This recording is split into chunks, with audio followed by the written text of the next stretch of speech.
Hi, art friends. Thank you so much for being here. I'm Haiver. I'm the director of Artist Commons, an online year-long artist development program for early and mid-career visual artists. I'm sure many of you have read through the website and gotten excited about what our program has to offer, and I'm excited to go through today and give you a peek into how our program works in more detail, let you get to know some of our faculty who teach particularly in our philosophy of art lectures, and one of our mentors, as well as hear from students and their experiences in being a part of this program over the last 5 months. So let's dive in. Our outline for today is what Artist Commons is. First of all, the program's purpose, its structure, its philosophy. Second is who it's designed for, which is what is the experience level of the artist that we're looking at, and what disciplines are they working in, and what makes someone ready to be a part of a cohort in our program. The third thing we'll look at today is how it works overall, what it means to be a part of a cohort, to receive feedback as part of that, the personal mentorship component that we have, and the weekly lectures and panels and interviews that artists can participate in. And the fourth thing we'll cover is the cost and application. Right? We're a tuition-based education program for artists. We're not a residency. That's really important. We strongly believe that artists should get paid for participating in residencies. You should either get paid or get access to space. We're not that. We are an education program and therefore tuition-based. We have some scholarships available, which I'll go over in detail at the end, and then we'll touch on key dates and next steps. The big question when I was creating Artist Commons last year was, what would a year of honest, in-depth support do for your art practice? It's really a question that's driven me. I've spent the last several years working as a curator. I ran a digital art platform. Before that, I ran a fine art photo studio for over a decade. And before that, I worked as a filmmaker. I assistant directed indie features. I've also worked at the college level for many years, teaching lens-based art and media. And as I did studio visits with artists as part of my curatorial practice, I kept hearing artists asking the same sets of questions, right? There's a gap that many artists face. You're working hard in your studio, but often without enough of the things you need to actually grow. You're missing feedback that's honest and specific and ongoing. You're missing a structure that gives you a consistent studio rhythm and the accountability to keep making work, to just keep showing up in the studio day after day. A community of peers is often missing. Not just peers, though, peers who understand your work and who push you forward. This is different from simply our friends who give us a few kind words. This is consistent feedback, not just likes on post, which is for what a long time as an artist was having to respond to. Like, oh, I guess that work was good because it got 21 likes and that other one got 100. Oh, I should do more of that then. What does it mean to have a group of peers who understand the questions you're asking your work and push you forward, and in a way that's actionable? And then the last thing that's often missing when we're working alone in our studios is guidance and a professional perspective on your goals and your direction. We're lucky if we get a curator or a gallerist to come by and do a studio visit, but that is often a one-off event. Not everyone who is in those careers has the skills to help someone find direction and set goals and then achieve those things. And many artists are asking the questions I found, like, what is my work really about? How do I build a consistent studio rhythm? How do I talk about my work clearly? How do I know which opportunities are right for me? And how do I stay motivated when no one else is checking in? Artist Commons creates a year-long structure for asking those questions with real support behind every one of them. In truth, Artist Commons is designed to help artists move from isolated effort to sustained artistic growth. As many of you have probably read on the website, but for those of you that haven't, Artist Commons is a year-long online artist development program. It's built for visual artists who want to get more serious about their work. And every accepted artist is placed in a small cohort, paired with a dedicated mentor, and welcomed into this broader community of artists and art professionals. The program combines a lot of different aspects into one unit. I found in my practice that a lot of the education that I was doing for myself, a lot of the training was very piecemeal, and I was doing it alone. I would dip into a class, I'd have something for a community for maybe 5 weeks, but then I was piecing it together, and it was difficult for me to feel a sense of momentum to what I was doing and to have people who were invested in my long-term growth without paying an arm and a leg for an MFA. And so we put together a program that combines some of the best elements of so many different programs I've been a part of over the years, either as a teacher or as a student, and took the best of all of that to combine it into one year-long program, which makes this really beautiful, large container in which people can get the smorgasbord of many things. And artists who come to us are in different stages of their career. And so these are designed to meet people where they're at and for you to find the pieces that fit well with what you need at this particular moment in your personal growth as an artist. So these include weekly feedback sessions, one-on-one mentorship, lectures and panels and interviews. We do 2 of those per week. We have visiting artists and residents who come in. That's the residency part. We are students in the program, but we have visiting artists and residents who come in and spend 5 weeks with the students doing several sessions, which we'll get into more detail on soon. We do portfolio reviews, writing clinics. Right now, our students currently in the program are very much working on their artist statements and how to refine the language that they use around that so that their practice and what their goals are and the questions they're asking in their practice are legible when they are talking with curators, when they're applying to open calls and residencies and grant applications. Writing is such a big part of how we present ourselves, and we love workshopping that material with artists. We also do reading and discussion groups, real community building elements. And then I think for all of that education, the community itself is not to be underrated. It's both a community and a network of peers who grow with you. And as opposed to the 5-week class, you're all learning the same things, learning in the same direction simultaneously. And so you get to have conversations about what you've learned ongoing over a longer period of time. And as our artists meet up in person at various IRL meetups, which we do occasionally, either gathered around particular art events like an art fair or a particular exhibition. We just had a meetup in Lisbon. There were several artists over there for an event. And that you get to discuss the things that you've been learning and have a level of conversation that I think is really unique and special because you've all been learning and engaging with the same material simultaneously. So who Artist Commons is for? It's for both early and mid-career visual artists, with or without art school backgrounds, right? You don't have to have an MFA to apply to this. And it's for people who want thoughtful feedback, clearer goals in their practice, and a better understanding of the contemporary art world and the business of art.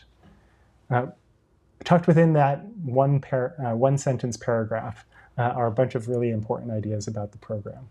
The first is our cohort structure is built around various experience levels, pairing people by experience level, and so that you can have the level of conversation that you want to have around your art. So artists who are at the beginning of their career are often paired together by their career and experience level. Artists who are more early and mid-career and have started getting shows and getting to show work, they're often paired together in a way that they get to have the level of discussion that they want to have around their work. The program's also built for whether you have an MFA or not, or whether you went to undergrad for art or not. If you went to school for art, you may have focused on just your craft, and they may not have taught you very much about the business side of art and what it means to be part of the contemporary art world and try to engage with it. So this can be a really good program for people who never learned that in art school, or for the people who never went and would really like to learn that. You've been making it up as you go, getting your knowledge piecemeal. So we help with that. And for those that have or haven't gotten an MFA, the cohort experience, I think, is something really special. So even if you've gotten an MFA, it can be really amazing to get that back in your life in some way. All disciplines are welcome within the program. These include obvious art disciplines like painting and drawing, illustration, sculpture, installation, performance art, photography, video art, light-based art and projection. We have a bunch of artists in the program who focus on various tech-based art and new media art practices, as well as things that are more interdisciplinary, conceptual, and experimental. And Artist Commons is open to all of them, working across a wide range of visual practices. It's worth saying, though, who the program may not be for, and answering that for yourself as you're listening now.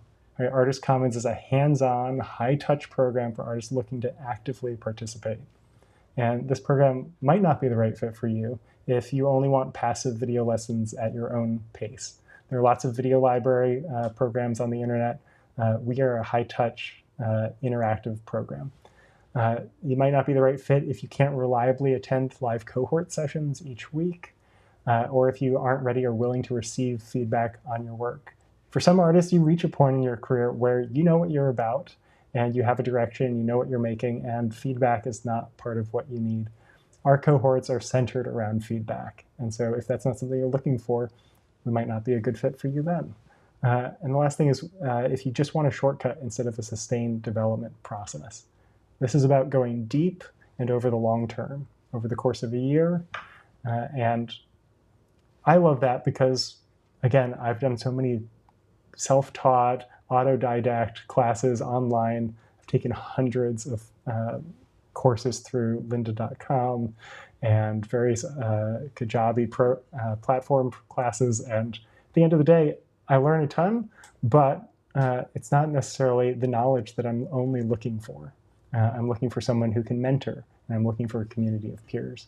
So Artist Commons is best for artists who are ready to reflect honestly on their work and direction, to participate actively on a weekly basis, to revise work and respond to feedback, and who want to bond with a community of peers. The program is structured around 3 key pillars. The first is cohorts and mentors. This includes personal feedback and one-on-one guidance. The second is our amazing set of lectures and panels/interviews with guest speakers from around the art world. Key topics include the business of art, the philosophy of art, and the history of art, of modern and contemporary art movements. And the third pillar is our visiting artists in residence, who provide not just inspiration, but also a peer behind their studio door into their process. We get to really engage with what it means for these successful working contemporary artists to build a long-term practice and to help guide us through that. So together, these 3 pillars create a complete environment for artistic development that is both personal, professional, and inspirational. So the first pillar in a little more detail. Every artist is placed in a small cohort of about 10 artists with similar experience levels, alongside a dedicated mentor. This becomes your core group for the entire year. And over time, they come to know your work and your goals and the questions you're exploring. Feedback builds session to session. You're never just starting from scratch. We are hitting month 5 for our current batch of cohorts that started in January. We have new cohorts that start every January and July right now. And for them, something so magical has happened in the last 6 weeks where I really see them starting to gel together as a group in a way that the feedback they're offering to one another is so precise and with so much care. And it has not just warmed my heart, but is confirmed for me why a year-long program makes so much sense for artists who want to go deeper with their practice, to find a community of peers who can go deeper with you. This is a big difference from a 5-week class or a summer workshop. You build over time, and the feedback becomes less general and more specific to you. Our cohort feedback sessions are 2 hours long. They're held live online, as all of our program is. And each week, 2 artists present per session. That's a lot of time given to your art and thinking about it deeply. So you have to have a practice where every 5 weeks, you feel like you're going to have new work to show. And the cohorts give the accountability to keep showing up in your studio and making work so that you have something to show. So some of us, we work best within a program with accountability and structure. This can be a good kick in the pants to get in there and make. Our feedback sessions are built around a really consistent feedback structure to scaffold our looking. We aren't here to simply say, oh, I like this, I don't like that. We always build from what's strong in the work to what could be stronger. And everyone shares actionable feedback as a result. The feedback we get isn't simply about personal opinion and taste, though it is always rooted in that when it comes to art. But we've put together a really structured time that I think sidesteps a lot of the problems of traditional crits in art schools, which have a lot of trauma around them, if I'm being honest. I still hold on to sentences that people said to me 20 years ago, and those hurt. And we've built it, a lot of times those sentences weren't constructive, they weren't actionable feedback, and we've tried to build a structure that always gets us to actionable feedback through a lot of silent looking and doing feedback in stages. We also have one-on-one mentor meetings. We do one of these per quarter. This is a chance to go deeper. These conversations might include things like artistic direction and long-term goals, studio habits and building a sustainable practice, portfolio development and design. That's been one of my favorite things we've been doing recently. People bring their PDF of work or a folder of images, and we sit there sequencing, cutting, adding new things, thinking about the narrative that you're trying to tell about yourself. Because a portfolio at its best is not an archive, right? It is an argument trying to persuade someone to a particular goal that you're after right now at this moment in your career. I already mentioned we're workshopping artist statements right now. We also work on application materials and professional next steps and career questions that don't fit neatly into the cohort session time. So one-on-one mentorship meetings give artists space to discuss their broader practice. And the purpose is to help you connect in many ways with the day-to-day work, your day-to-day work with your longer term development. The second pillar, as I said, is our weekly lectures, panels, and interviews. These are program-wide lectures and interviews that bring guest speakers from across the art world in to speak with students and help them build professional fluency. We do 2 of these per week. They generally take place on Tuesdays and Thursdays at 1 p.m. Eastern Time. Recent guest speakers have included David Shine, who's an art lawyer, talking about copyright law and the importance of protecting your work and how easy it is to do that. We don't have to send ourselves things in the mail anymore like I used to think we did. Next week, we have the national art critic for ArtNet News and host of the podcast The Art Angle, Ben Davis, coming in to speak to our students. A couple months ago, we had Sarah Rothberg, an artist and educator who teaches at NYU's ITP program, talk about creativity and ways of unlocking that in our practice to shake us out of our routines, essentially. We've had a great lineup of additional curators. We've had a former Sotheby's director from Paris, a director of galleries here in New York where I'm based, and it's been really inspiring to hear from working professionals from their experiences. And there's something special about these conversations that happen when they're in the setting of a classroom rather than just on a podcast. Topics, as I've mentioned, include the business of art. This could be pricing, editioning, curator outreach, how to read and negotiate a gallery contract if you're ever so lucky. Art history and the philosophy of art are big anchors for us, connecting past to present and providing inspiration to go further with your practice, to essentially learn how to build on the shoulders of giants. The way I was taught art history, you just kind of start at the beginning and you work your way forward. We very much bounce between things that are in the past of the last 150 years and contemporary artists working today to see how they are building on art history. Art history is something that is living, that we can dialogue with, that we can argue with and disagree with, things that we can borrow from for inspiration, and how we can think about putting ourselves in that lineage. So when art history textbooks are written about this decade and the next one, right, we can sit within that arc. A third topic is writing about your work, artist statements, but also pitches and applications, how to get your work out there, how to pursue opportunities. And then finally, navigating the art world, the galleries, the institutions, the alternative spaces, and audience building that we all need to do now in our very much interconnected world. Again, like I said, these are topics that if you never got an MFA or if you did are applicable to your practice. And students leave these conversations with better questions and stronger language and a clearer sense of what's possible and how to pursue that for themselves. The third pillar is visiting artists in residence. Visiting artists share their work, their process, and career experiences. They let us peer behind their studio door. These are the parts that are missing when you see the work on a gallery wall in a lot of ways, right? How did it get here? What did it mean to build this career? Why do these curators care about this person? What are the questions that they've been interrogating within their own practice, not just with the work that's currently on the wall, but over the last several years? These sessions with the visiting artists in residence, and we do 3 of them. We do a presentation of their body of work. They come in a couple weeks later and do a process lecture, which is different what the form that takes for every artist we've had in.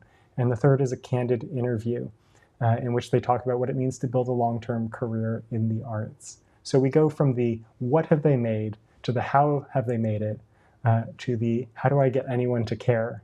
They really present a roadmap of what it means to build a career in the arts, which for me just demystifies the process and makes it, in my hubris, feel accessible, like a thing that I can pursue.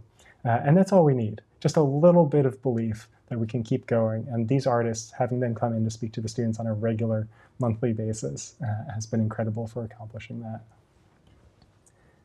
This year is structured into 4 10-week quarters. We take 2 weeks off between quarters, kind of give a nice little reset, a breather, and we take an extra 2 weeks off for summer. So our cohorts that are about to start will have a 5-week start to the quarter, then a 2-week break, then be back for the second half of this quarter. Year 2, we have new mentors come in, new guest speakers from around the art world. And because our program is built in a very modular way, with working practitioners, about 70% of the material year to year is new. For those that want to, that go through the experience of 1 year as they're getting toward the end, we start that discussion of, is this something that would continue to benefit you into the future? So what a sample week looks like. We have our live lectures and panels twice a week on Tuesdays and Thursdays. Visiting artist talks take place in some of those same slots. Cohort feedback sessions once per week. And then on Sundays, 4 times per quarter, we do some optional discussion group activities.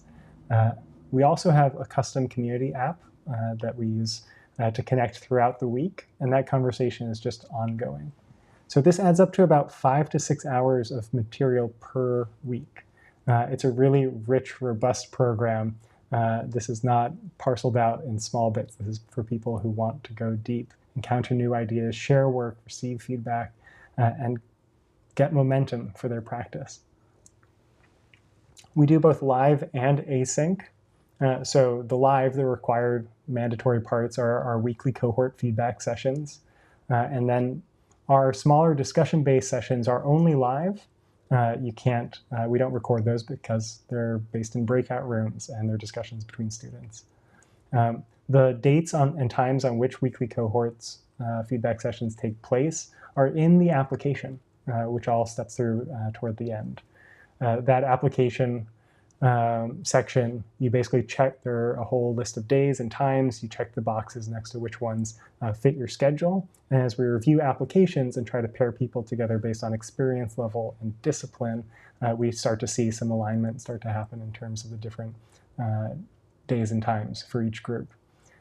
So the key question here is, can you reliably attend your weekly cohort session? The other material all happens live, but it is also recorded, and so it can be experienced asynchronously and therefore flexibly. These include the Tuesday, Thursday lectures and panels, which are recorded and available for replay, as well as transcripts, PDFs of the slides, and other resources in the community app. So the program is designed to be both robust and help you go deep, but also fit into your everyday life. It doesn't require taking out quite the same chunk of time that doing grad school would. The community app that we use. It's an online space to keep the conversation and connections going between sessions. And students use it to share work in progress, continue cohort conversations and lecture discussions, access recordings for lectures you missed, find resources and opportunities, and stay connected to the broader Artist Commons community. So the app helps the program feel like more than just a weekend workshop. And that's what's most important to us, building community and an ongoing conversation.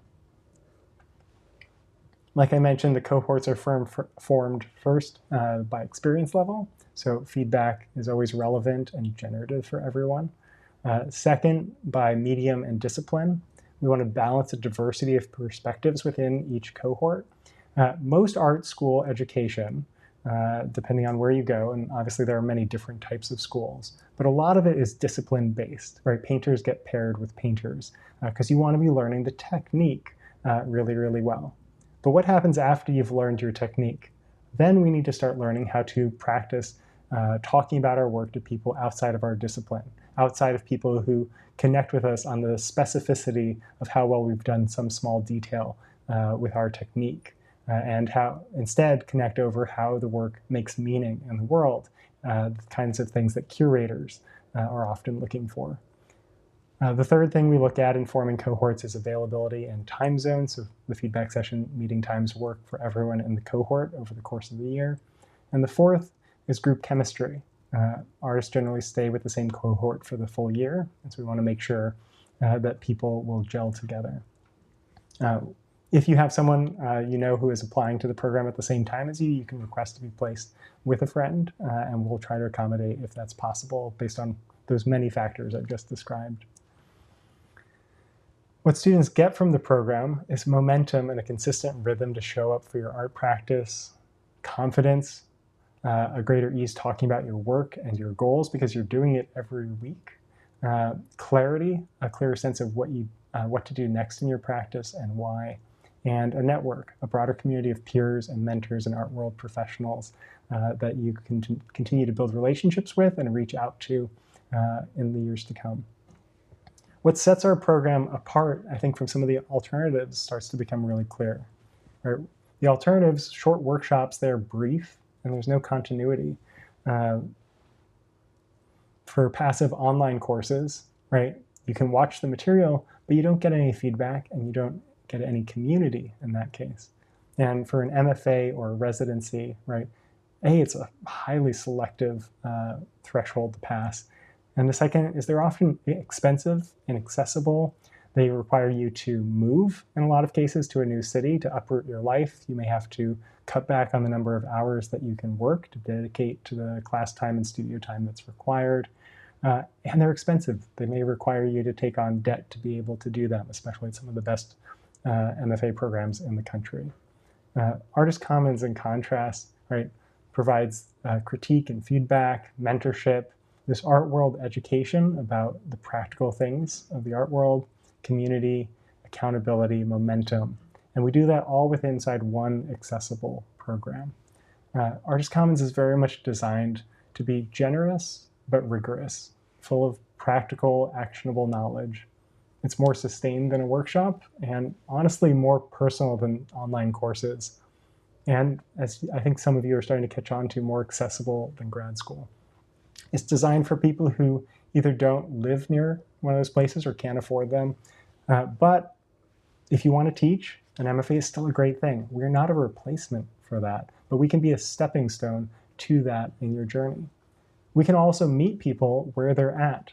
If you live between major cities, if you live in a country where you don't have a good art school for the type of art that you're making, nearby and accessible to you, if you have caregiving responsibilities, a program that's flexible like this that can be done from anywhere in the world for an affordable cost provides a lot of access to people that we think should have access to art education.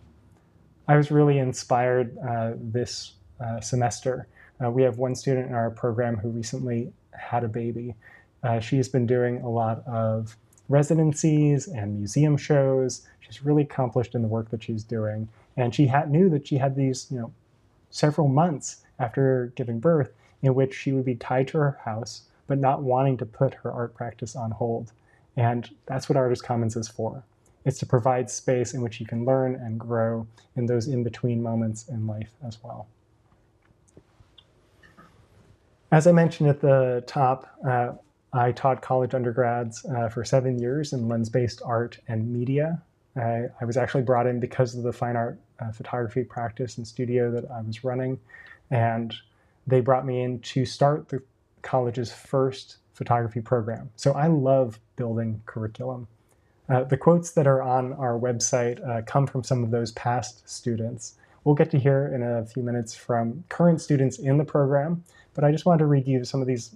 I went back and read through some of my old evals and found some really lovely things in here.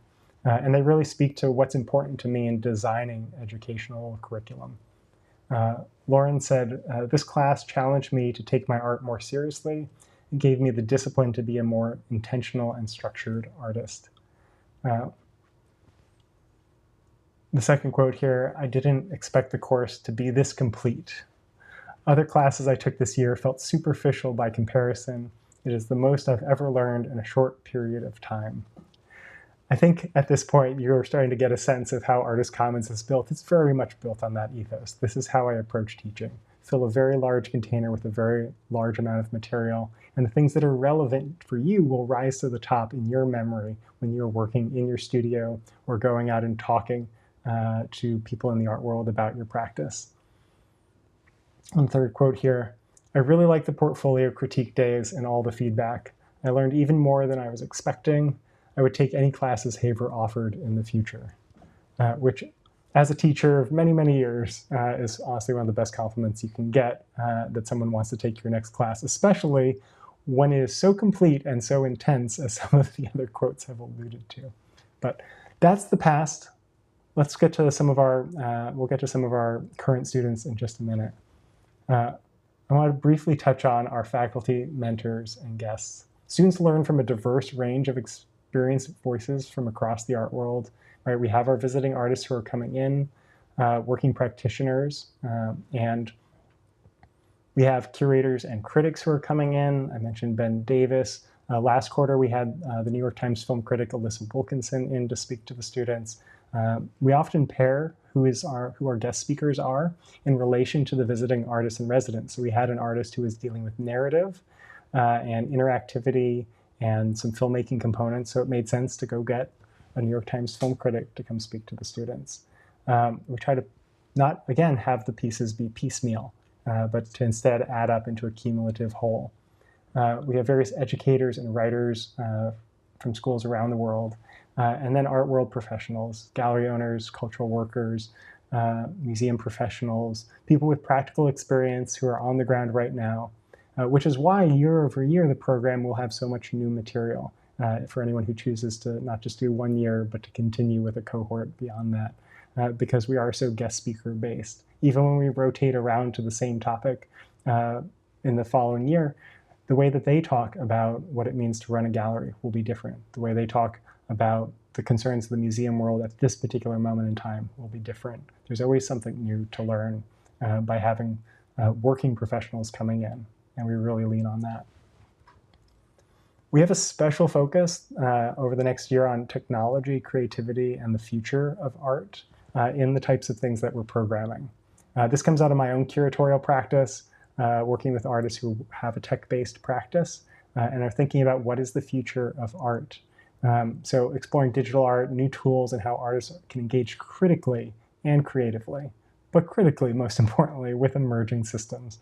This is part of the broader program and not a requirement that everyone care about this topic, but it's to say that this is not your old painting class where we're only going to talk about the old masters, right? We're going to talk about where is contemporary art heading right now.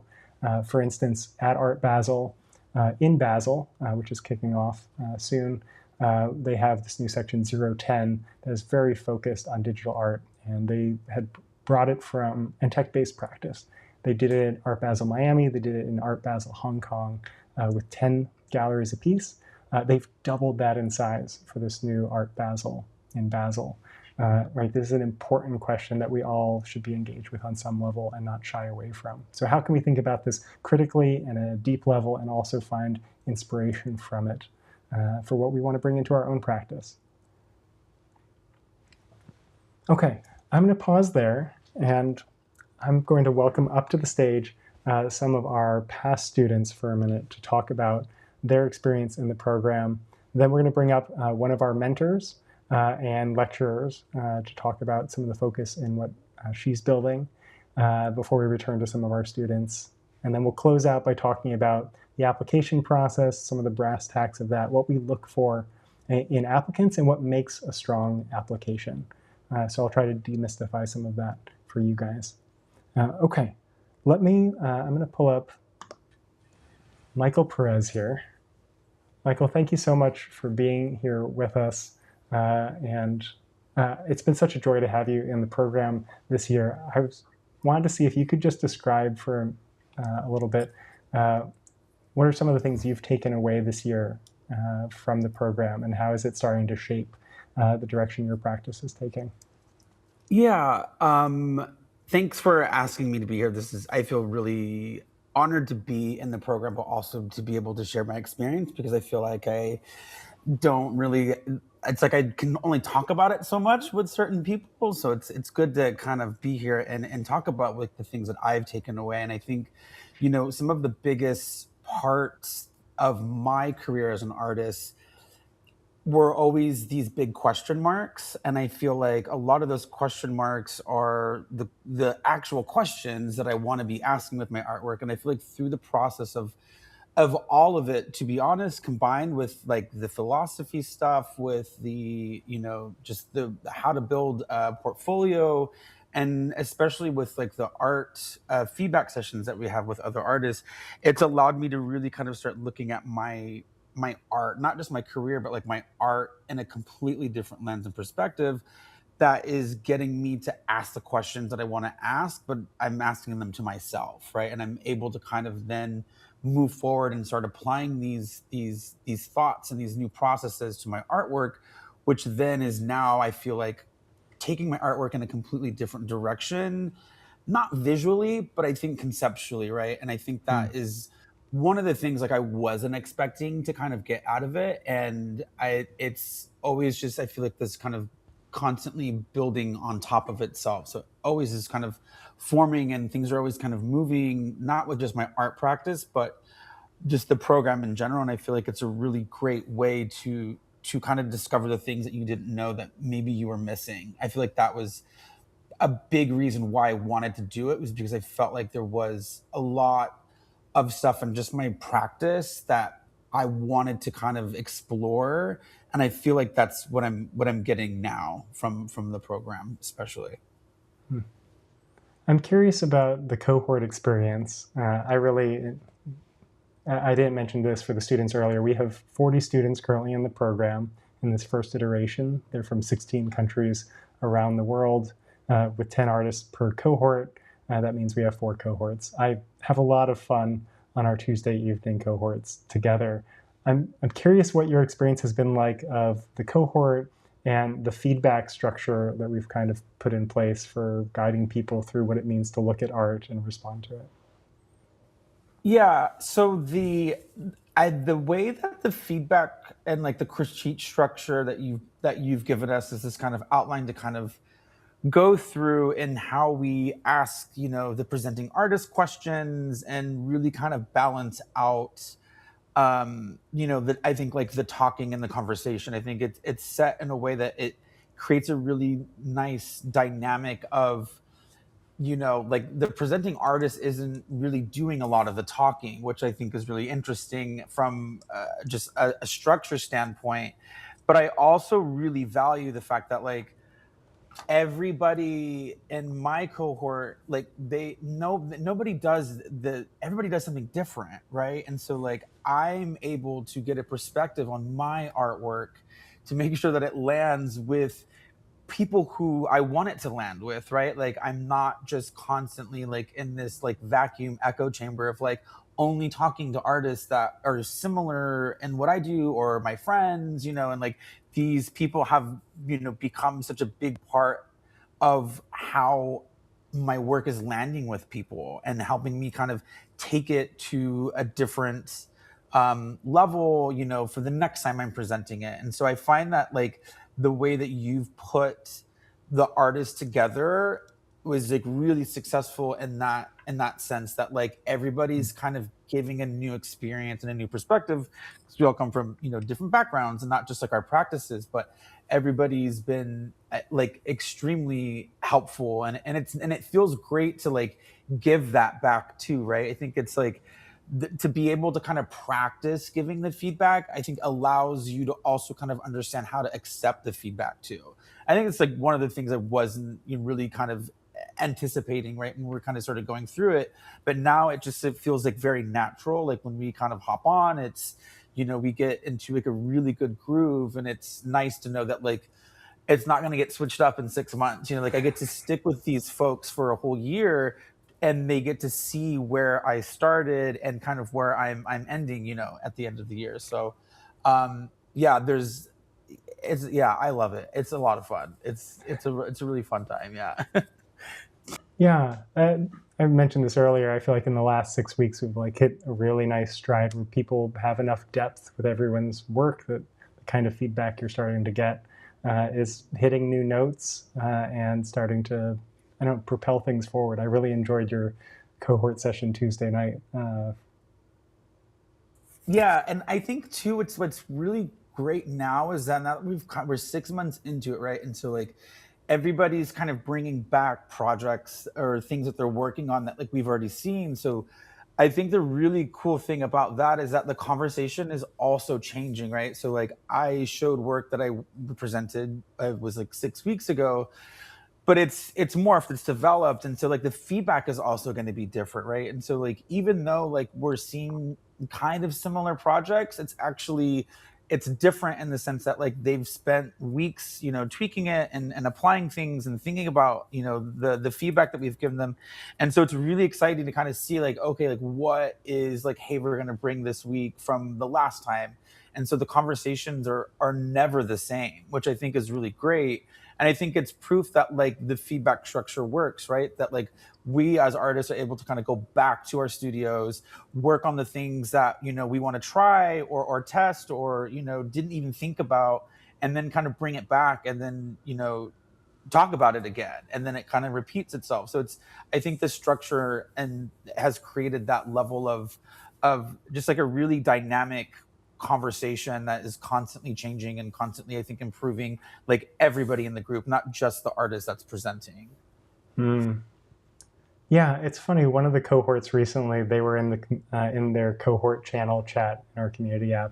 And they were talking about how nervous some of them used to be for giving feedback, and even still get nervous for not, even though they're not the one in the hot seat presenting work. And I feel like that really, it is a challenge, and rising to it really does start to grow artists. I'm curious about what you would say for artists who are thinking about how 5 to 6 hours per week is a lot of time and material. What would you say to them about how you're fitting this into your life or around it, and still making time to be in the studio making work? How would you set can you set their concerns at ease? I think it's like I didn't really know, like I knew like how much work it was going to be, but I think like just being able to kind of be flexible and also just be like, I think, kind to yourself. I feel like the first quarter I was like really hard on myself if I like couldn't make it to a thing. But then you have to go back, and then it's kind of being able, the flexibility that I feel like I've had, even though it is a lot of hours to dedicate, like if you can make it work, like make it work. Like I don't know how many, I feel like every time I get on a Zoom call, my background's different because I'm like somewhere, right? I'm like either traveling or I'm like in a different a house or somewhere. And so I think it's like really commit to showing up as much as you can, because you never know what you're going to get out of it, right? Like there was a couple of weeks ago I was talking with Rebecca just about like I was kind of feeling down, and like I was having kind of a hard time just with myself and my practice, and like I showed up, and it was like that was the hard part for me that week, was like showing up. And when I showed up and I kind of had this aha moment with like the lecture and kind of thinking about my practice again. And so it's like, if you can show up, like show up and try and make it work, because you're always going to get something out of it, whether it's a lecture or an artist coming in, or if it's your cohort feedback. Like if you can try to make them happen as much as possible, because you never know what you're going to get. And I think that's like the magical part about like all of the different sessions that we have, is like it's exciting to log in, because you don't know what's going to happen, you don't know what you're going to take away, or what someone else is going to kind of give you to kind of maybe think about and sit like with your own practice. And so I I think that the don't be like scared of the time commitment. You just kind of have to lean into it. Like just lean into it really hard. If you can, like if you can. But I think you brought up a good point. Like I think you really do have to ask yourself, can I commit to this? Because it's not just what you're getting, it's also what you're giving to people too. And so like if you aren't able to show up, that's less that people are in, whether it's your cohort or in the program that aren't getting something that like you're adding value to as well. So yeah, that's a long-winded advice, but I think it's important to think about that. Yeah, I really enjoyed the surprise as well when the different guest speakers come in. And some of those are conversations that I'm helping lead and facilitate. When people visit our website for Artist Commons and they see, the list of team members, it's pretty short right now. And that's because we're very much a program focused around guest speakers and getting art professionals in from across the art world. How has your experience been like with that structure, given that we're not like a traditional school would be like, all right, here are our fixed faculty members, here's the dozen people, you're coming to study with these specific people. What's the effect of the guest speaker model being so front and center been on you? I think like it's really great that there are so many different people. I mean, it's like we have like the core, like the people who do like the history versus like Rebecca does like the philosophy. So like you do have like a consistency, I feel like, of like lecturers and people that are speaking. And I like that when an artist comes in, it's not just like a one and done thing, right? Like they're going to be here for a couple of weeks talking to you. And I think the diversity of artists that you also have makes it really important to kind of understand that like when you're in the program, like you may not be into this specific art, but that's not what it's about, right? It's kind of about like listening to the in between of the lines, and kind of understanding that like at the end of the day, like we're all here like creating and making art. And so the people that are coming in have also kind of gone through that process too, right? And so what you can pick up from somebody who may have a different practice from you, I think is just as valuable as like again like showing up to like your feedback sessions. And so I think the structure of it, like I find it like pretty I find it pretty easy to kind of like keep track of it. Like I don't ever feel like it's like overwhelming or like I'm confused as to like who's speaking this week. Like you lay it out very clear, and everything is like already like everything's like in the app and everything's like on a schedule. But I think I think the like range of different backgrounds and practices of with especially with the artist guest speakers who come in, I think is like really great. And um yeah, I didn't really think about like the website like not having all of this especially like the guest speaker information. But I think it's part of um just like that's part of like I think the like this like not like the secrets of the program, but it's like like you're still kind of developing this whole thing for everybody. But it's also such a solid program already that like what we're going to be doing in 3 months. Like I don't necessarily know, but I know it's going to be good, and I know it's going to be like the progression that you have from when you start to like now it's been 6 months to like where it'll be, has everything to do with the way that like you've programmed and structured everything, because it's very intentional, I would say is the best word to describe it. I love to hear that. Thank you so much, Michael. It's great having you part of the program, and I always appreciate your perspective within our cohort session. So I'm not surprised to hear how thoughtful you are about the program itself as a whole. So thank you so much for being here and sharing part of your Yeah, experience with us. you're welcome. Absolutely. I'm going to jump over and share just a little bit of what the cohort, what the community app looks like before we turn to Dr. Rebecca Millsap, both she's one of our mentors and our resident lecturer in the philosophy of art, who's coming in a couple times per quarter to talk about how we put meaning into our work and what it does it mean to make art. So here within the website, we can see this is what students see when they first log in. And We have a general chat section where people come in and chat about the random stuff that's on their minds, whatever they're seeing, reading assignments that we have, art that they're making, shows that they've been to. We have a channel in which artists are sharing their wins each week, what they've been, an exhibition that they got, or an application that they sent in that they're just proud of having accomplished the application, which I think is a win, 100%. We have a section of questions and polls where every week people are prompted to respond. Last week it was about what is an art exhibition recently that meant a lot to you. And this week it's thinking about some of the places where your art practice might feel unresolved that you might want to continue to explore. We have discussion channels in which the lectures, after a lecture, people come in and continue the conversation with the various guest speakers and lecturers that we have, and keep the conversation going outside of the art itself. We have our live sessions channel, which we're down to just 3 this quarter. I haven't scheduled in the new ones yet and revealed who we have coming up. But our next 3 tomorrow, we have a lecture on how to write an artist statement, part 3, and we'll continue to work on that. Our critic Ben Davis coming in next week. And then our current visiting artist in residence, Sasha Stiles, coming in for her 3rd and final session with the students, where we do a candid interview about what it's meant to build a career in the art world.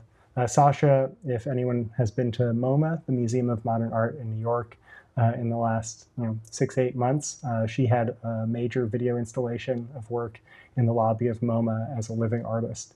That was up for, I think, 5 or 6 months of time. Like, truly incredible. We're really lucky to have her with us at this particular moment. For any students who can't make the live sessions, we have a whole channel down here of session replays of things that we've done recently. This second quarter of the program, we've done things like how to approach curators and galleries. Our visiting artist early in the semester, Andrew Benincasa, who's a paper cut artist, art history lectures. We often go very specific. We don't want just the general 14-week lecture series you can do. I'm like, here's modern art 1, here's modern art 2. So this one was on quilting part 1. And it's been really inspiring to see how many artists have taken quilting patterns into their practice in the last few weeks. Actually, the same is true with Sasha's work. Sasha works a lot with text and emergent language models and poetry and language art. And in the last 2 weeks, I've seen artists starting to do more with text than they usually do. So these things trickle out. Our philosophy of art lectures on how does it mean, semiotics this quarter, and I lecture on how nothing is original. In fact, everybody borrows from everybody else. As one art writer put it, right, great artists steal. But we immediately follow that with a lecture from intellectual property lawyer David Shine about the brass tacks of what it means when great artists steal, and how to protect our rights and where the limits of fair use might fall. So those are some of the things we've been doing recently here in the app. Individually, we have our cohorts. Here in cohort 3, they have their own private chat discussion area, a place for sharing work in progress that they're working on, as well as their individual cohort sessions, which are scheduled.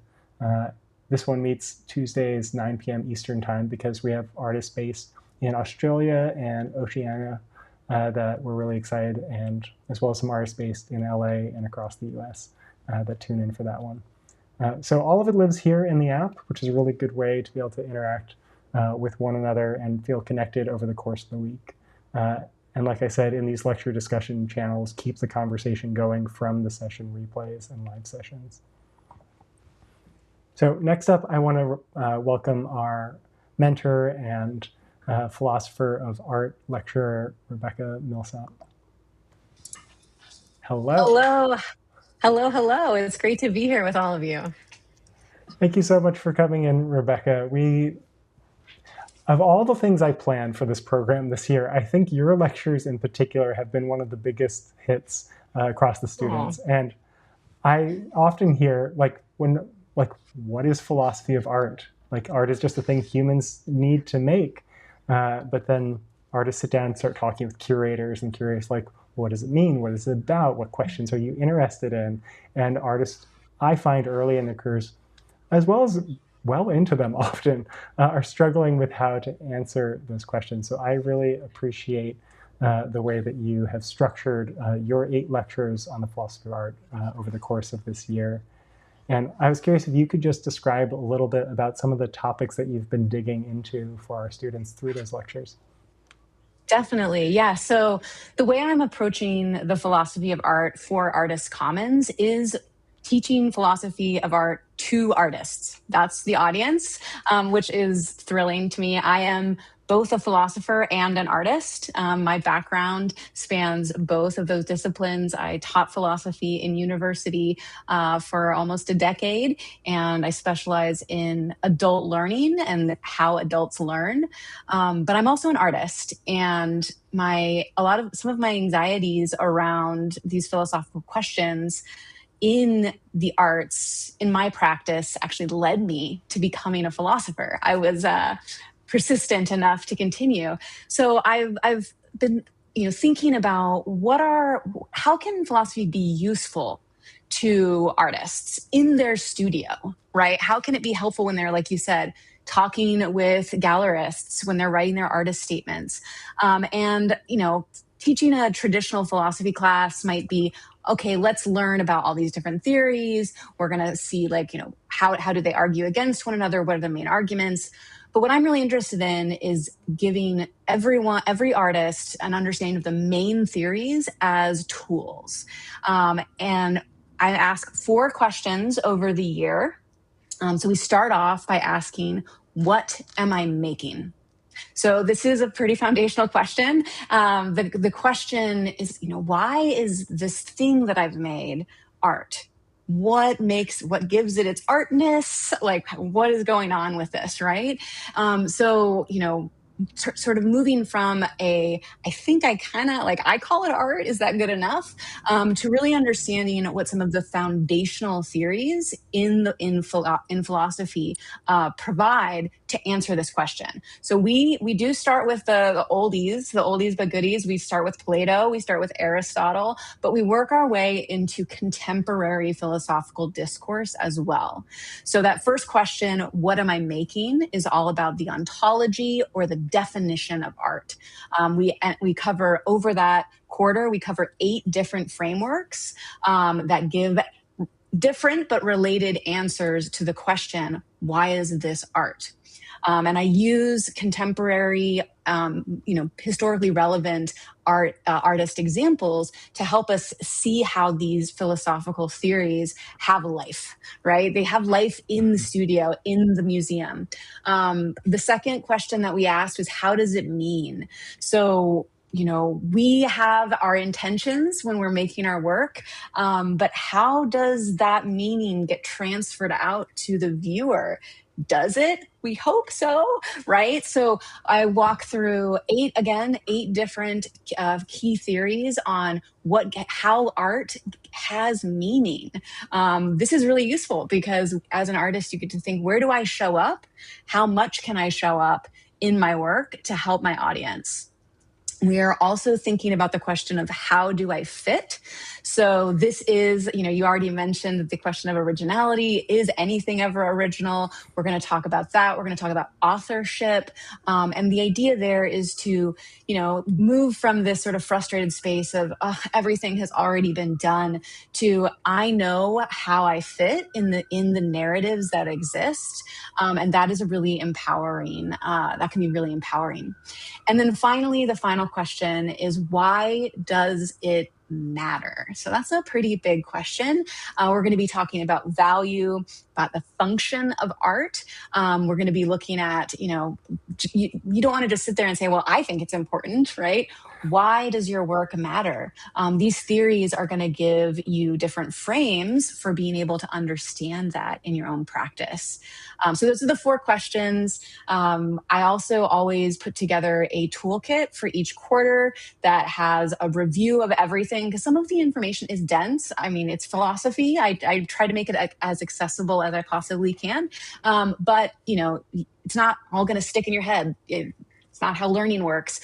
So there's always a toolkit with studio exercises as well. So if you find that a theory or a question really gets you going, these toolkits you can take into your studio to keep that work going beyond the session. I really love that within those 4 questions, you've broken it down into like consistently so far 8 frameworks each time. And I think, as I understand traditional philosophy circles, it would be a death, a battle to the death. Between these, only one can be left standing. But because you come from this practical approach with your own studio practice as an artist, it's very much like pick and choose what you need when it's useful to you and put down the others, and they don't have to resolve into like one unifying theory. And so I really value the way that you approach teaching philosophy in this context. Thank you, Haver. I will say that I have really enjoyed creating the lectures for these talks. I am having a really good time. This is, again, I love teaching philosophy. I love art. I love artists, and this is merging those. So I'm just grateful for the opportunity to be able to teach to this audience and interact with these wonderful students. So I'm just grateful to be here. They are wonderful. I've had such a good time in our cohorts this quarter, and your joy in this, I think, is one of the reasons that you are coming on as one of our new mentors starting this summer. You're expanding your role, and you'll be the artists who are applying right now, which the application deadline is Monday, just a few days away. They will get paired with one of 2 possible mentors. One option is you, and the other is Robin Morris, who's both a longtime educator and has her master's in art history, and so comes at it from a different slant, which I think is really exciting to get these different perspectives mixed into one program. I was going to say, I am so excited about taking on this new role and continuing to build out my relationship with Artist Commons. I will say that it is impressive how organized and intentional this entire experience is. I know that Michael spoke to this already, but I want to chime in as well.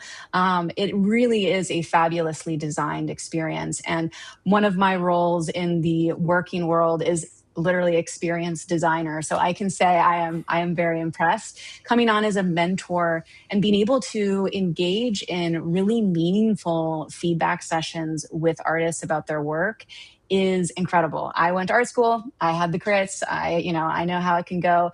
And this is the methodology that you are teaching in this program is really just like, it's also about good feedback methodology, period, let alone if it's for artworks or if it's to give someone feedback on how they're acting. I think it's really, really foundational stuff. So I'm so excited to work with whoever you are out there.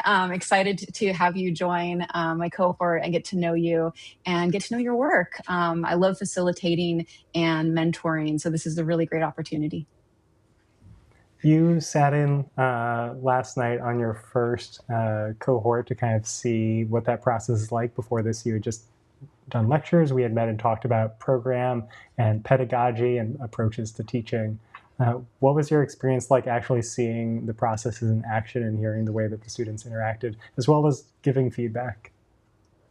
It was very meaningful to see, especially since I'm coming in now, right? I came into this group. They've been meeting for all these months. They know one another. And that's the first thing that I noticed is this camaraderie. And that's camaraderie that's been created across all of this physical distance, right? This is one of the most amazing things about virtual learning, but it's also like virtual learning can be hard. It can be hard to create community virtually, but it was very clear to me that the folks in this cohort knew one another. They were familiar with one another's work. They understood how to talk with one another. And that's very special to see, to connect with people. So first of all, it was just wonderful to see a cohort and like how learning in community creates relation.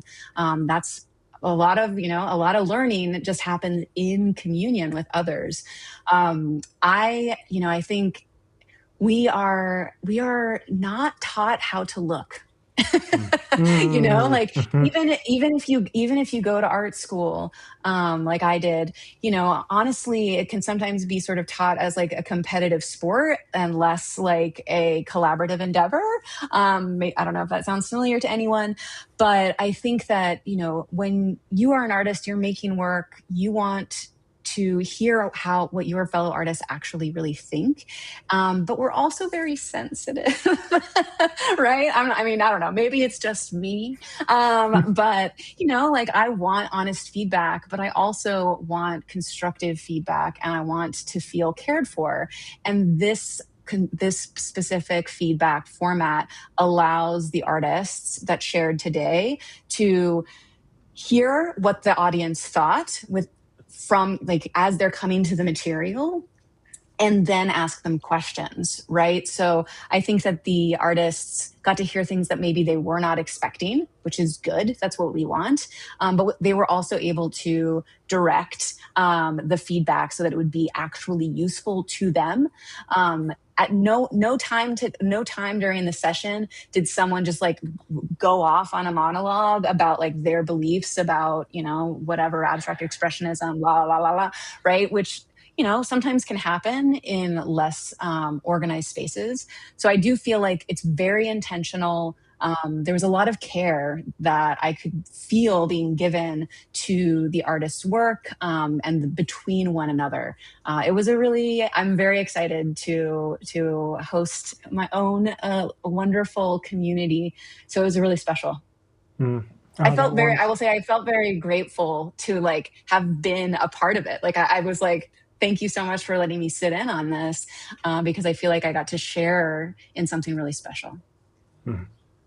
That warms my heart to hear. Thank you so much for those generous words. We are so lucky to have you coming in and expanding your role with the Artist Commons program. And I can't wait for the students to learn from everything that you have to share across both art and philosophy. So thank you, Rebecca. Thank you, Haiver. Thank you so much. So let's take a moment. We'll dip back over to our slides, and we're going to take a look at a few more program things before we step through how to fill out a strong application here. So we are a tuition-based program. We're an education program, and we, at the same time, try to make it extremely accessible to as many artists as possible. The tuition for the full year is $2,400 plus tax, and we break that into two parts rather than having you pay for the whole thing up front. We know that that would bar a lot of artists that we want to be able to support from being able to participate. So we break the payment into a $1,200 deposit to secure your seat in a cohort, and then 10 monthly installments after that of $120 each. And to put that cost in context, it's essentially less than the price of your average college course. And for that, instead of a 14-week class, for which you do get 3 credits for going to college, but here you get an entire year of cohort feedback, one-on-one mentorship every quarter. You get this hands-on, very direct mentorship, and you get twice a week lectures and panels from art world professionals.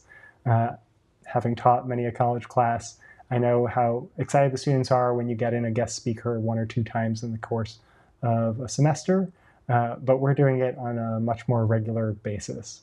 We find it's really important to be learning from people who are doing the work in the field we want to be a part of. And you get the visiting artist in residence sessions and get to peer virtually behind their studio door. And then you get this community of peers and this network and the accountability that pushes us forward. So it's one of the most comprehensive I've found programs, while also being accessible for visual artists who I know are often strapped. The financial situation of artists is unkind in this world, I know. We looked at some of the other development programs that are out there that sit outside of traditional art education. And as we looked at the closest comparables we could find, some ran for less time, right? They might be meeting only every other week. The ones that did meet every week cost more than twice as much as our program. And So this is incredibly competitively priced. In fact, the students in my cohorts keep telling me it's underpriced. And honestly, that's part of the goal. It's to make art education accessible to the largest number of people possible, to make art something we can engage with on a daily basis and to find community around no matter where we are in the world. We all do recognize, though, that it's still high based on where you are in the world or what you do for a living outside of your art. So we have a limited number of partial need-based scholarships that are available to help reduce the upfront cost. They go specifically to the deposit you make at the beginning of the program. These range, the scholarships range in size from about $300 to about $1,200. But all artists who apply to the program will need to pay the 10 installments of $120. The applicants can complete the scholarship section at the end of the application. It's built into the application itself. It's not a separate thing you have to do. You just have to get to the end of the application to find it. We encourage you to apply for a need-based scholarship, even if cost is a concern. But just be aware that the scholarships are highly competitive and obviously not guaranteed. But for the application process, it's not about having a perfect portfolio or CV, right? This is about helping us as a team at Artist Commons understand where you are right now and what you're interested in and how you're looking to grow. So the steps are to apply. In the process of applying, you'll get to a portfolio section where you can share individual images. You can share links to the sections of your website that have a portfolio, or you can share a PDF. There are so many different ways to share your work, and we want to make it accessible by supporting all of those. The next step after that, for those that make it to that stage, is an admissions interview, and followed by a decision soon after that, as we start pairing people into cohorts and seeing, again, based on experience level and day and time of cohorts, where the overlaps are. For us, what makes a strong application, honestly, it's to be specific, to tell us what you're wrestling with in your practice, not just what you make. Right? This goes back to some of the things that Rebecca starts to teach about what is your art about, and not just the image itself. We find it's helpful to show current work, right? To choose for your portfolio images and project samples that represent where you are now and the questions that you're interested in right now, right? That tells us what you're going to be working on over the course of the year within the program. And then to explain your why, right? To tell us why this kind of structure and community that Artist Commons offers would help you at this point in your art practice. The strongest applications show a commitment to your practice, a genuine curiosity about not just art, but the world. They show an openness to feedback, and that's such a large component of what our program is, and artists that don't feel teachable in that way or open to receiving feedback, again, is not always a great fit with what we offer. And the last thing is a desire to contribute to the community. So don't worry about writing a perfectly polished application. We very much value authenticity and a self-awareness. That matters much more to us than a flawless artist statement that you might write and spend hours and hours on. So next steps is starting to fill out the application, where you can visit the website, which I'll show you in a second, the apply section on the website, and get started today, because the next cohort start July 5th. The application deadline is Monday, June 15th, 2026. You can also start preparing your materials. We have some short essay questions in there that you'll need to answer about your practice, as well as the portfolio portion of, again, images, links, or a PDF. We do have 2 opportunities per year to join a cohort. New cohorts for us start every January and July. So we do that onboarding at that regular cadence right now. And I'm excited, again, to see what you guys are all working on. So let me flip over, and I'm going to show you just a little bit of the website here and the application process. So tucked up here is the apply button in our menu. If you go there, it loads up our form and gives you some more information, a lot of which I told you today about admission deadlines and tuition and what you'll need in the process.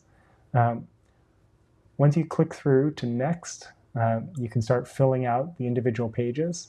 And since I'm not going to fill this out live for you, I'm going to flip over to a different view and just show you what the application actually looks like on the deeper pages that you might not have seen yet if you've started to get there but haven't gone there yet. So on next, right, you can see that there are 8 sections. The first is our intro text, but there are 7 sections broken up for you to be able to fill out in parts what you're doing. So basic info about yourself, who you are, where you live, your online presence. We are an English language-based program, and we are very heavily based in verbal feedback.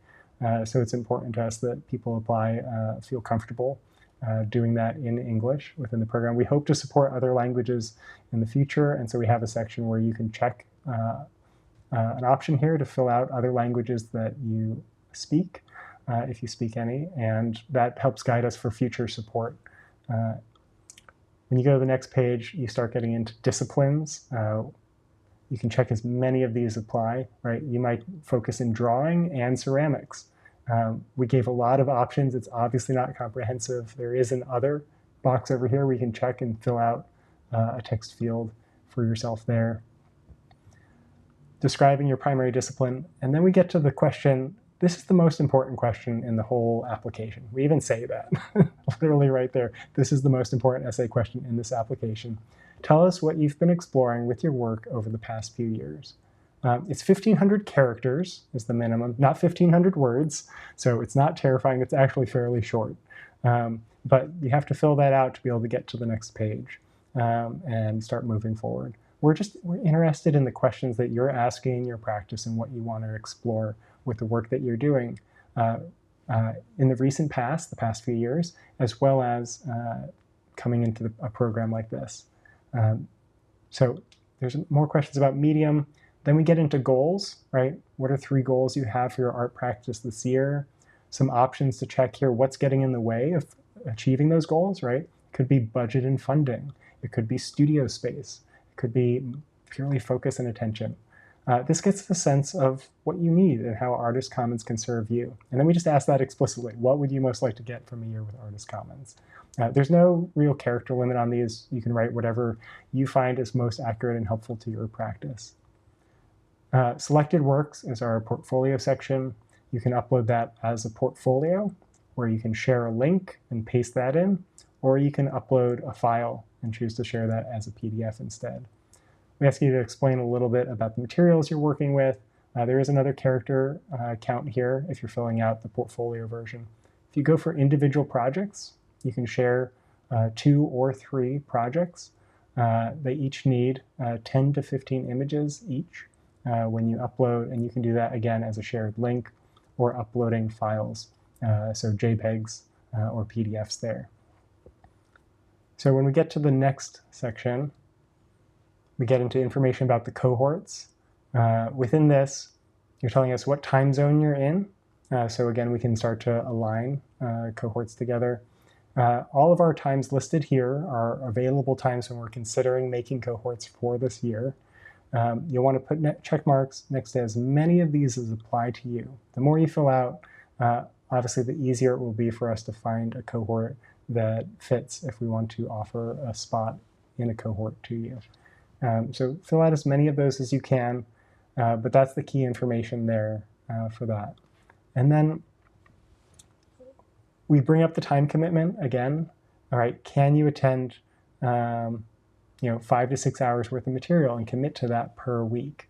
And this includes the Sunday discussion groups, yes or no, or I can attend the lectures and panels live at 1 p.m. Eastern time on Tuesdays and Thursdays, or I need to watch lectures and panels as an asynchronous replay. And you can choose those and explain a little bit about that.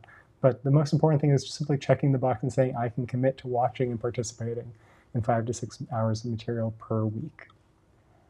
And then the last page of the application is the scholarship itself. These are need-based scholarships, and if you express a need by clicking yes here, you can select how much you are looking to apply for, what is the minimum scholarship amount that would make it possible for you to participate. And we ask that people select the lowest amount that would genuinely make participation possible. so that we're able to give the largest number of scholarships and admit the largest number of artists each batch of cohorts that we do each January and July. By checking that yes button, you go from a very short page to having a lot of additional questions to answer. This is the largest number of essay questions in here because, again, these are very competitive, the scholarships.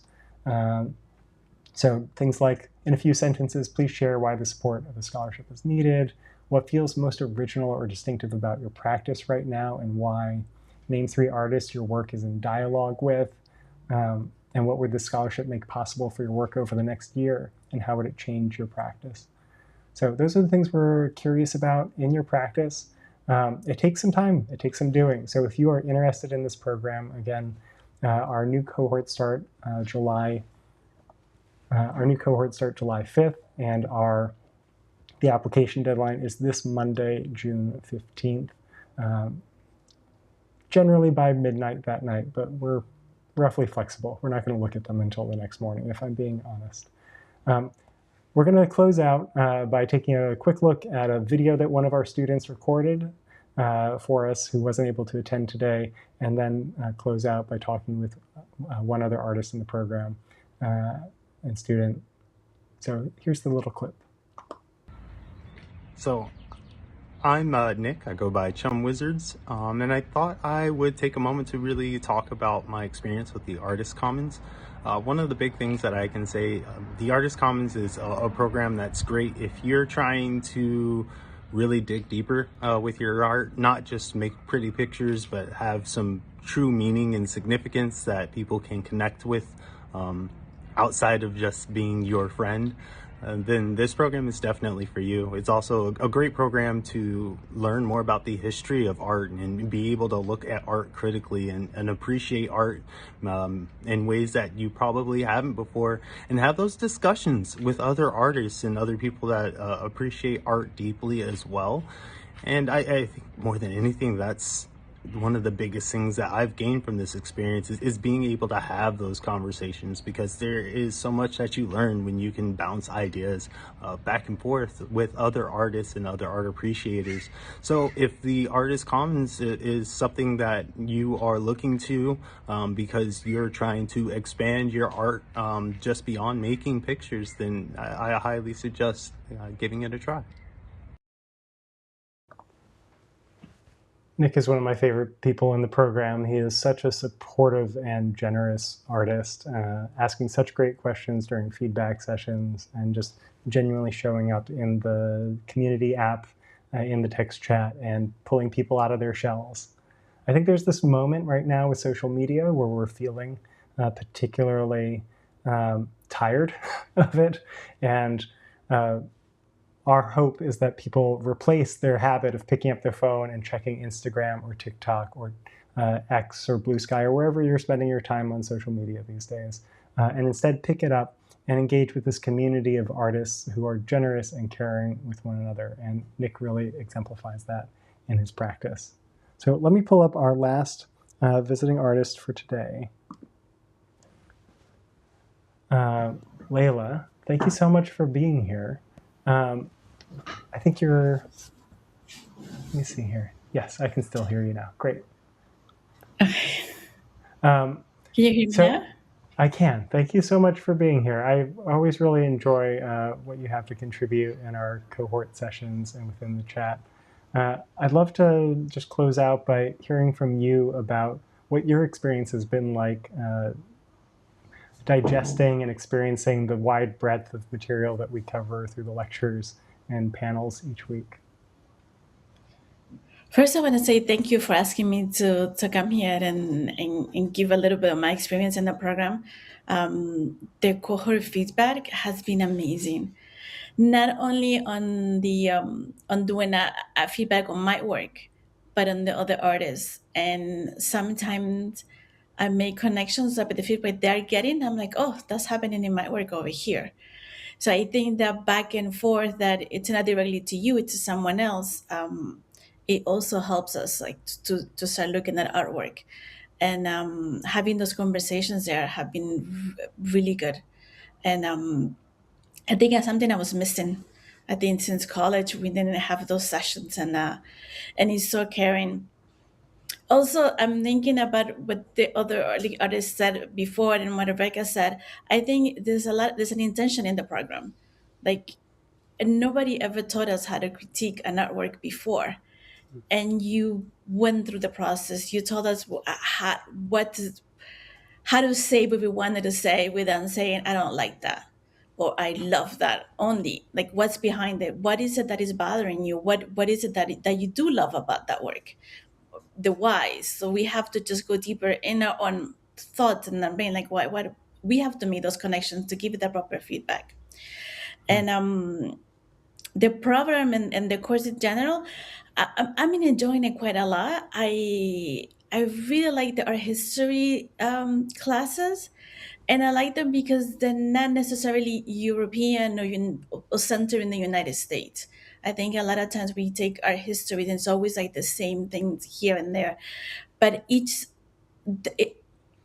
our historian that has come with the expertise. They all go all over the world. They look at art groups or art scene, not only in Europe or the United States, but in South America, in Asia, in Africa. They're making those connections. And I think for people that we're not there living, up north, that's refreshing when you hear the mention of an artist that or when you hear when we're talking about the embroidery, someone from Japan, and you're like, oh, I'm gonna look into that. So I think that's really wonderful because it expands our perspective. It's not just this little group of reference, but it's the whole world. Um, Also, the philosophy classes have been really good because they make us look into our own practice and sort of critique ourselves. Like, what are we doing? What do we want from this? What do we want the audience to see this? Do we really want to do, like, paint this area red? It's it really Do we really want that because we want it or because he needs it? What's the reason behind that? And I think a lot of times we forget about the meaning of the work, or how to choose the fabric if you do an embroidery, what paper if you're gonna print something. I think those are important details that sometimes they go unspoken in an art school. But here we talk about the details. We talk about everything that is within the art making. And I think if we want to be professional artists, and I'll throw that word in there, we gotta do we gotta do the work. We gotta walk the path. We can't just get up in the morning and be like, oh, I'm just gonna do this little tree here and I'm gonna paint it. It's gonna come out pretty. We gotta do the hard work of, like, going out, looking at reference, who's doing it, who has done it before us, who's doing it right now, and how, what techniques are they using. Do I want to use watercolors? Do I want to use code? How do I want to make this tree? What's best for the artwork and what I want to express? And I think in the program you're giving us the freedom to just go a little crazy, but also like reel us back. Like, don't go all out. Like, just don't go crazy on your ideas, because we all the artists, we have crazy ideas. We could do wonderful things and then not finished, and you reel us back. You're like, no, no, come back, come back, come back, come back this way. What about this part? What about this other thing? And that's really helpful. That's a lot. I had a lot of notes of what I wanted to say, and I just so much more I want to say about the program, and the word intention. I think everything is with intention here. So if you let us run free, it's because an intention. If you reel us back, is an intention. The feedback section, an intention, and also the respect for each one of us in our own practice and in our own crazy little worlds as artists, which is it's wonderful to have, really. So thank you for this.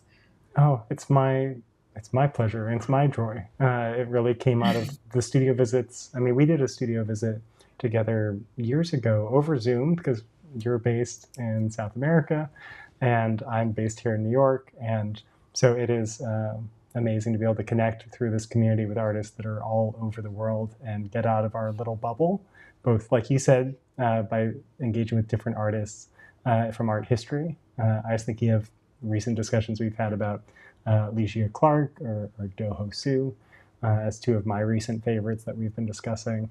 And I'm curious. One of the questions I get pretty consistently from artists who are interested in applying to the program is they want to know about like success stories. They want to know about how has it like changed your practice, or what doors has it opened participating in this, which is not something I feel like I can promise. That's again starts to feel like a scammy trade school that is like, you will get such and such number of exhibitions if you come to our program. Like, we can't know, but I am curious to hear, like, as we've sat down for our mentor meetings and workshop your portfolio and set goals for the year, and you've workshopped work in the cohort feedback sessions, like, what doors are starting to open for you, and how has it changed what you've been making and what's been possible?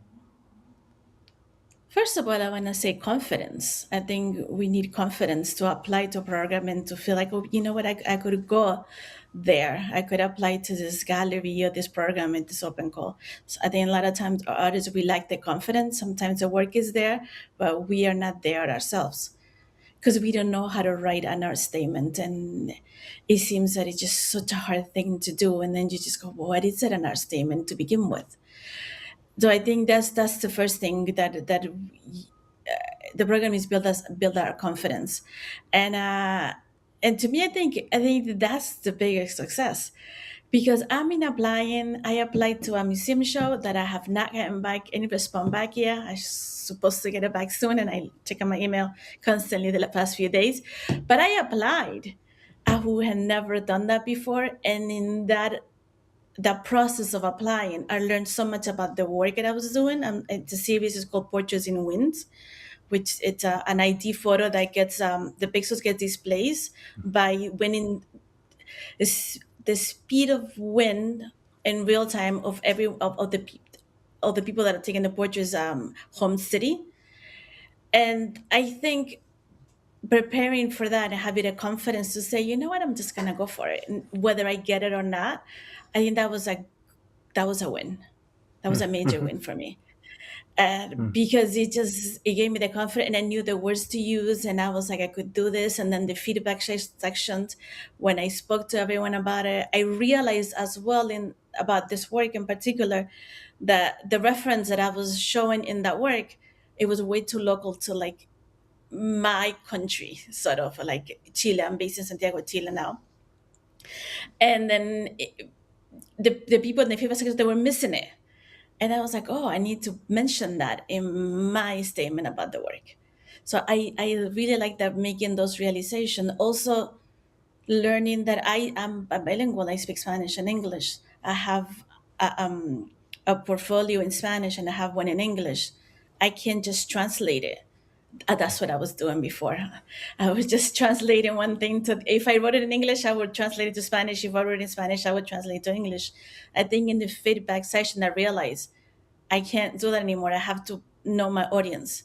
So if it's going to be in English, who is it going for? And make the statements based on what they're going to connect, and make the Spanish one on what they're going to connect. I'm not changing the concept of the work. It's just the way to explain it is different for each audience in the different languages.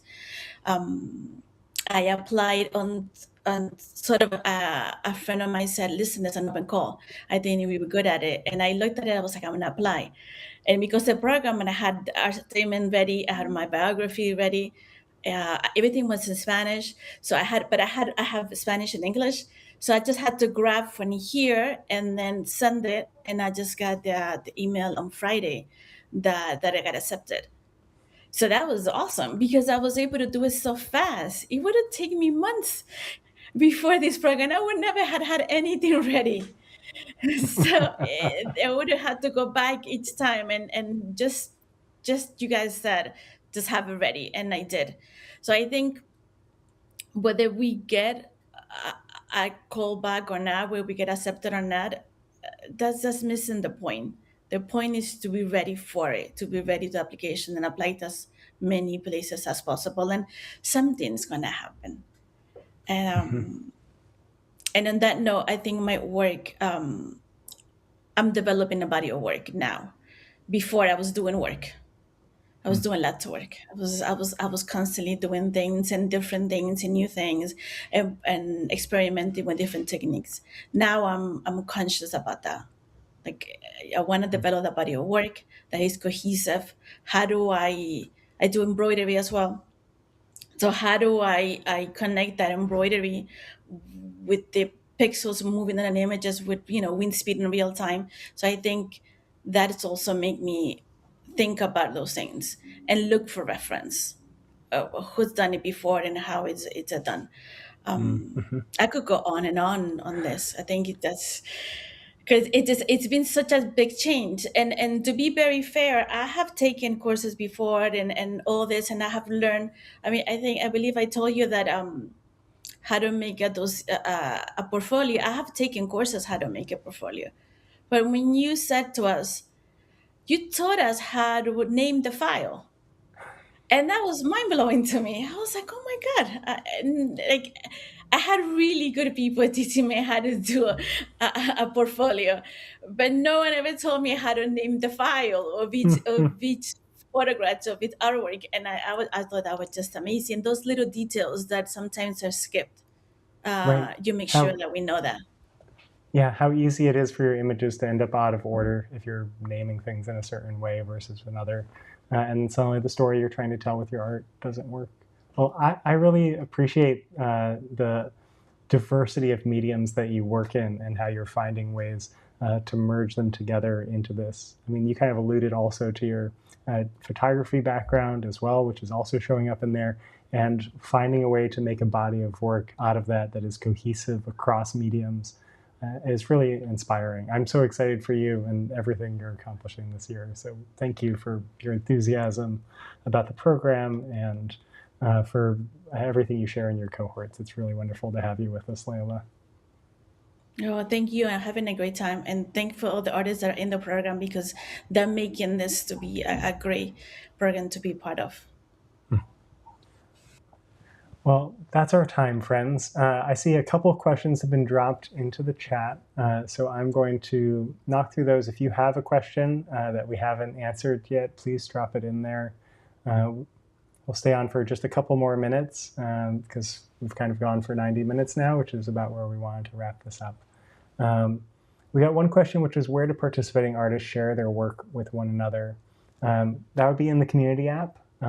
We try to keep everything central within that one app, which works on both mobile, across both iPhone and Android, as well as on desktop. Like I can log in through any web browser and access it as well. So I like that central place. Again, it gives us a real hub for the community, which is away from social media, away from trolls and obnoxious people outside of that who don't. It allows for a vulnerability that I think is really important in how we grow as artists.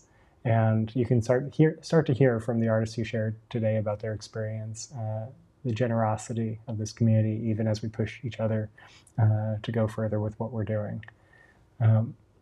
That said, I will say that our artists are connecting on social media as well. I often go on other platforms and see the comments of people who didn't know each other before this program, connecting with one another, championing things, retweeting people when they share their work and helping get it out there in the world.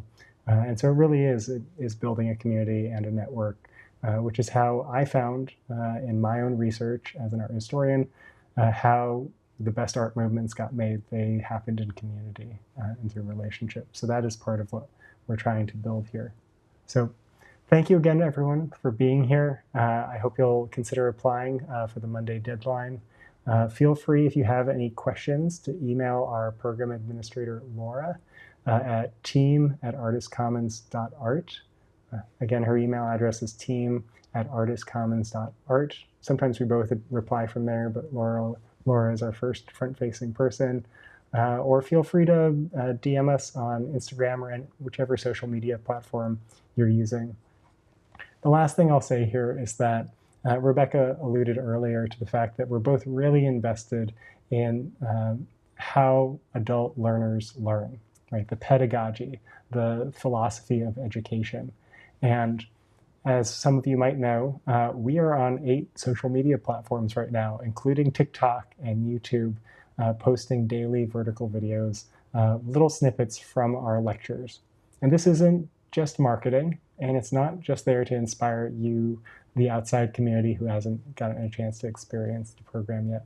It is actually designed first and foremost for our community of artists, because as Rebecca said earlier, we are sharing these 90-minute lectures that sometimes are very dense, that require returning to, taking notes while watching. And so sharing a little clip from that a week or two after the lecture is actually education reinforcement.